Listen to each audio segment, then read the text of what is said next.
Assalamualaikum warahmatullahi wabarakatuh. Pada kesempatan kali ini saya akan menyampaikan sebuah materi matematika tentang menentukan akar-akar persamaan kuadrat dengan cara memfaktorkan. Dan sebelumnya marilah kita lihat perbedaan antara perkalian dengan memfaktorkan. Nah, ini perkalian dan ini memfaktorkan. Kita lihat perbedaannya. Hasil dari perkalian berikut. Misalnya ada sebuah soal nomor 1 M dikalikan dengan 9 ditambah M. Maka prosesnya secara beruntun seperti yang sudah dijelaskan pada pelajaran kelas 8. Maka M kali 9 ditambah M kali M. Jadi M yang ada di luar kurung dikalikan 2 kali. M dikali 9, ini M kali 9 dan M kali M. Ditulis sebelah kanan sini. Kemudian hasilnya adalah 9M ditambah M pangkat 2. Sekarang kita lihat dari sisi memfaktorkan. Faktor dari soal di bawah ini adalah misalnya nomor 1, 9M ditambah M pangkat 2 akan difaktorkan. Maka prosesnya adalah M kali 9 ditambah M kali M. Jadi dijabarkan. Kemudian karena M di sini ada 2 yang ada di luar kurungnya, M-nya di sini ada 2 yang ada di luar kurung, maka ditulis 1 kali saja. Hasilnya adalah M dalam kurung 9 ditambah M. Jadi M kali 9 adalah yang sebelah kiri, M kali M adalah yang sebelah kanannya. Nah, dari hasil ini kita akan melihat bahwa ketika kita akan mengalihkan sesuatu perkalian, maka dalam memfaktorkan justru itu adalah hasilnya. Jadi antara hasil memfaktorkan bukan hasil perkalian, tetapi awal apa yang akan dikalikan. Jadi diberi tanda supaya jelas itu adalah sama.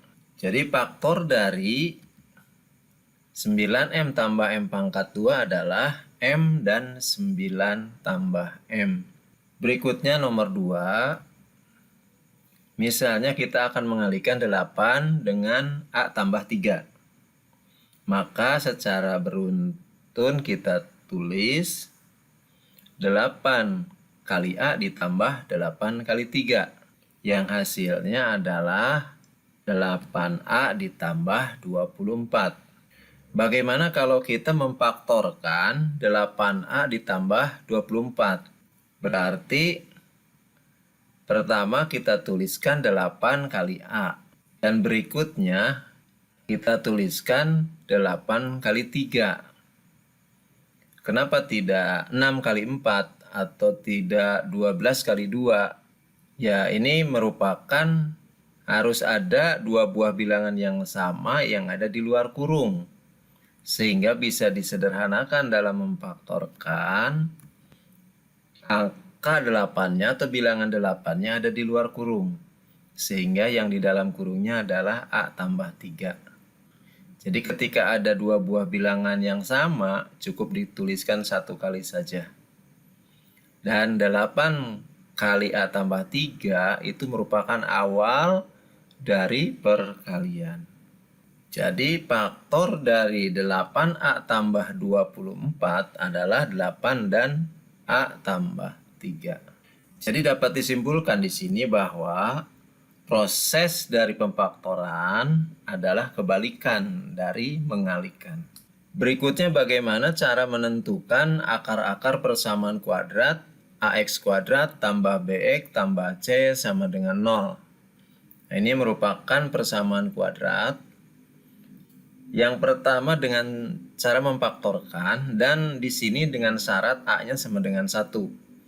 Karena A-nya 1 maka A-nya kita lihat dengan misalnya untuk perkalian, kita lihat hasil dari perkalian berikut. Misalnya P tambah 3 dikalikan dengan P tambah 4. Masing-masing merupakan dua suku. Yang pertama perhatikan panahnya. P dikalikan dengan P tambah 3. Berarti kita tulis P dalam kurung P tambah 3. Itu artinya P dikalikan dengan P tambah 3. Berikutnya adalah bilangan 4 dikalikan dengan P tambah 3. Ini adalah proses perkalian suku 2. Kita tuliskan 4 dalam kurung P tambah 3. Nah, hasilnya ini ke bawah kita uraikan. Yang pertama adalah P kali P. Maka kita tulis P dalam kurung P. P kali 3 atau P dalam kurung 3. Kemudian ditambah lagi 4 kali P atau 4 dalam kurung P. Ditambah lagi 4 kali 3 atau 4 dalam kurung 3. Kemudian hasilnya adalah P dalam kurung P atau P kali P, hasilnya adalah P kuadrat ditambah 3P ditambah 4P ditambah 12. Jelas. Dan karena 3P dan 4P merupakan variabel sejenis, maka bisa dijumlahkan menjadi 7P. Dan hasilnya adalah P kuadrat tambah 7P tambah 12. Itu adalah bentuk kuadrat yang dihasilkan dari perkalian suku 2. Kemudian bagaimana dengan mencari akar-akar persamaan kuadrat? Misalnya, akar-akar persamaan kuadrat dari P kuadrat tambah 7P tambah 12 sama dengan 0. Nah, ini mengacu kepada bentuk judul yang di atas, yaitu AX kuadrat plus BX plus C sama dengan 0. Tetapi menggunakan variabel P.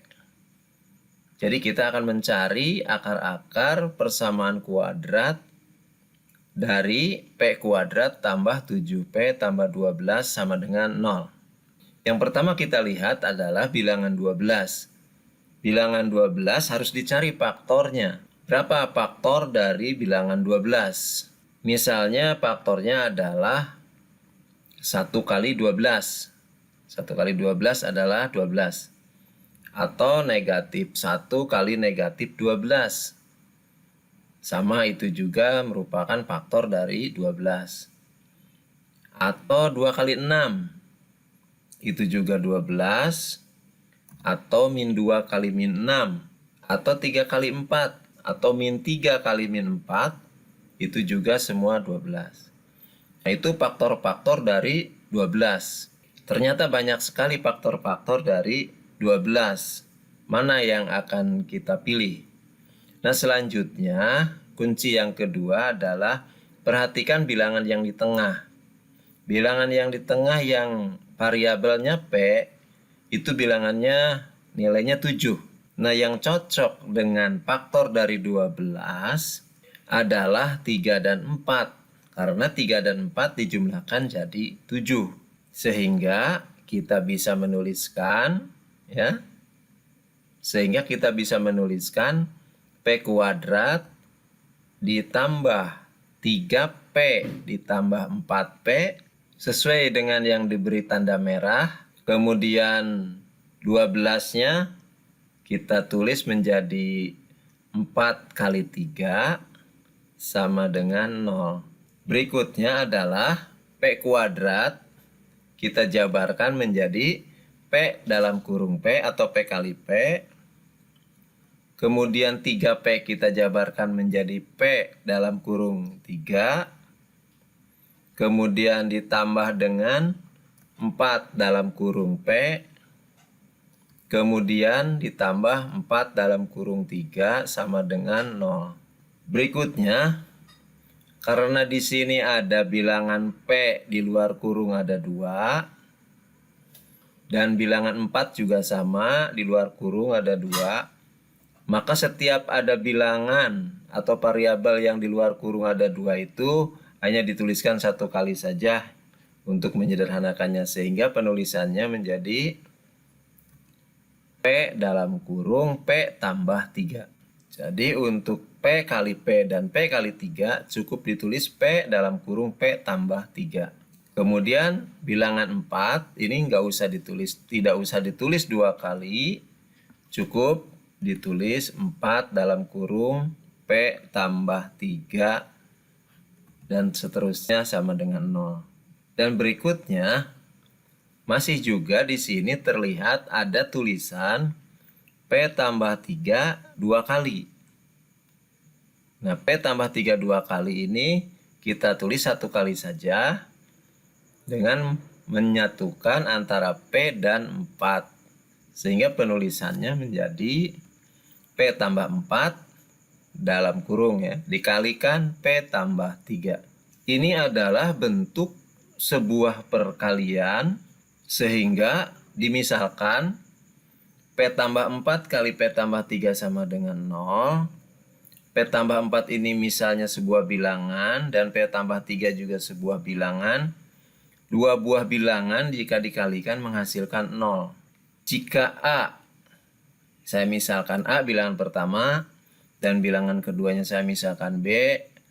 Jika A dikalikan B hasilnya 0, maka ada 3 kemungkinan. Kemungkinan yang pertama adalah bisa jadi A-nya yang 0. Sehingga kalau A-nya 0 dikalikan dengan B juga hasilnya jadi 0. Atau kemungkinan yang kedua adalah B-nya yang 0. Kalau B-nya 0, berapapun nilai A dikalikan dengan 0 hasilnya akan 0. Atau kemungkinan yang ketiga, memang kedua-duanya bisa jadi 0. Karena 0 kali 0 adalah 0. Nah, dengan dasar ini, maka persamaan atau perkalian dari P plus 4 dikalikan P plus 3, maka kita akan pecah menjadi P plus 4 sama dengan 0 atau P plus 3 sama dengan 0. Ini mengacu kepada logika jika dua buah bilangan dikalikan sama dengan 0, kemungkinannya di sini A sama dengan 0 atau B-nya sama dengan 0. Maka kita tulis di sini P plus 4 sama dengan 0 atau P plus 3 sama dengan 0. Kemudian jika P plus 4 sama dengan 0, maka berapakah nilai P? Nah, ini P yang pertama itu menghasilkan negatif 4. Atau P sama dengan negatif 4. Atau tinggal memindahkan saja plus 4 menjadi negatif 4. Pindah ruas ke kanan. Kemudian untuk P tambah 3, pindahkan positif 3 atau plus 3 ini ke kanan jadi negatif 3. Jadi ada dua kemungkinan jawaban. P satunya negatif 4, P yang keduanya adalah negatif 3. Nah, jadi akar-akar persamaan kuadrat dari P kuadrat tambah 7P tambah 12 sama dengan 0 adalah P sama dengan negatif 4 atau P sama dengan negatif 3. Itu adalah mencari akar-akar persamaan kuadrat dari bentuk AX kuadrat plus BX plus C sama dengan 0 sesuai dengan judul.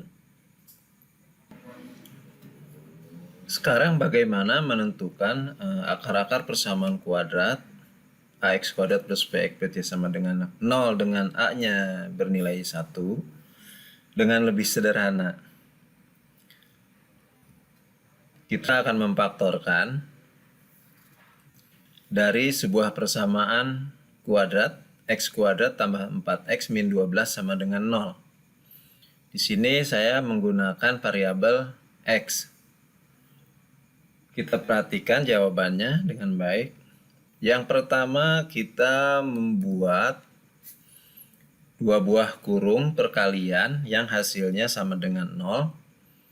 Kemudian kita perhatikan ada bilangan negatif 12 yang merupakan konstanta yang harus kita tulis faktor-faktornya, yaitu faktor dari negatif 12. ini akan banyak, bisa jadi 1 kali negatif 12 merupakan faktornya, karena 1 kali negatif 12 adalah negatif 12. Atau dibalik, negatif 1 kali 12. Jadi yang negatif adalah satunya. Kemudian bisa jadi 2 kali negatif 6. Juga hasilnya negatif 12.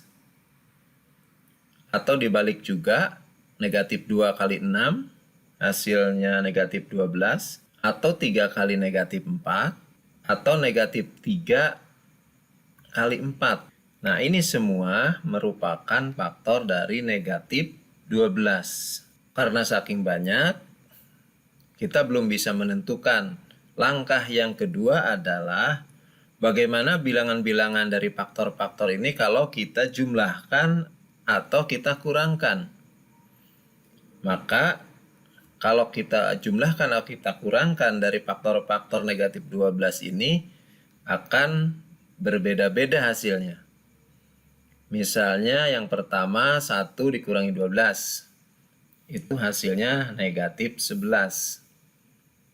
Atau negatif 1 ditambah 12.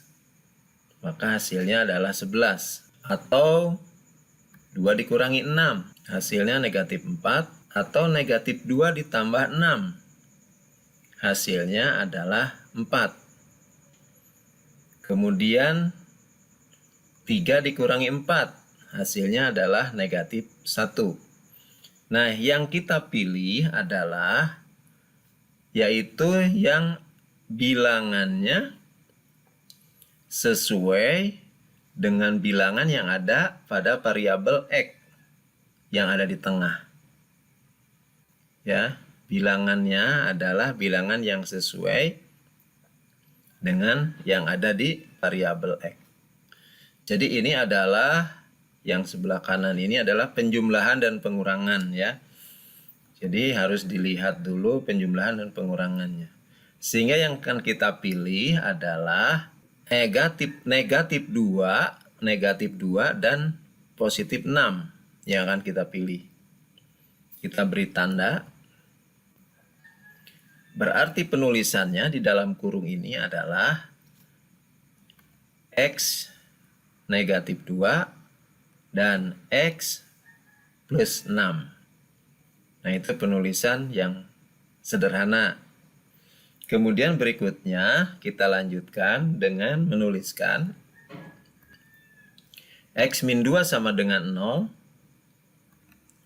Kemudian X-nya sama dengan 2. Tinggal pindahkan dari negatif 2 di ruas kiri pindah ke kanan. Kemudian X plus 6 sama dengan 0. Sehingga X-nya sama dengan negatif 6. Jadi sudah langsung ketemu akar-akar persamaan kuadratnya.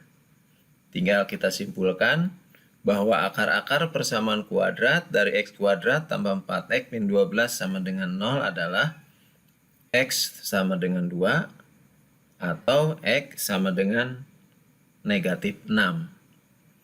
Bisa kita tuliskan sebagai sebuah himpunan penyelesaian 2, negatif 6. Demikian yang dapat disampaikan berkaitan dengan menentukan akar-akar persamaan kuadrat. Terima kasih, semoga bermanfaat. Assalamualaikum warahmatullahi wabarakatuh.